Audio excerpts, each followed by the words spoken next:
ಹೆಜ್ಜೆ ಮೇಲೊಂದೆಜ್ಜೆಯ ನಿಕ್ಕುತ್ತ ಗೆಜ್ಜೆಯ ಕಾಲಿನ ನಾದವ ತೋರುದ ಸಜ್ಜನ ಸಾಧು ಪೂಜೆಯ ವೇಳೆಗೆ ಮಜ್ಜಿಗೆಯೊಳಗಿನ ಬೆಣ್ಣೆಯಂತೆ ಭಾಗ್ಯದ ಲಕ್ಷ್ಮೀ ಬಾರಮ್ಮ.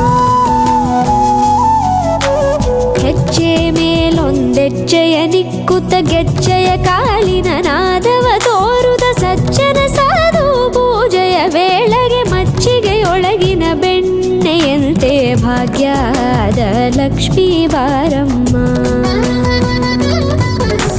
ಕನಕವೃಷ್ಟಿ ಕರೆಯುತ್ತ ಬಾರೆ ಮನಕೆ ಮಾನವ ಸಿದ್ಧಿಯ ತೋರೆ ದಿನಕರ ಕೋಟಿ ತೇಜದಿ ಹೊಳೆಯುವ ಜನಕರಾಯನ ಕುಮಾರಿ ಬೇಗ ಭಾಗ್ಯದ ಲಕ್ಷ್ಮೀ ಬಾರಮ್ಮ.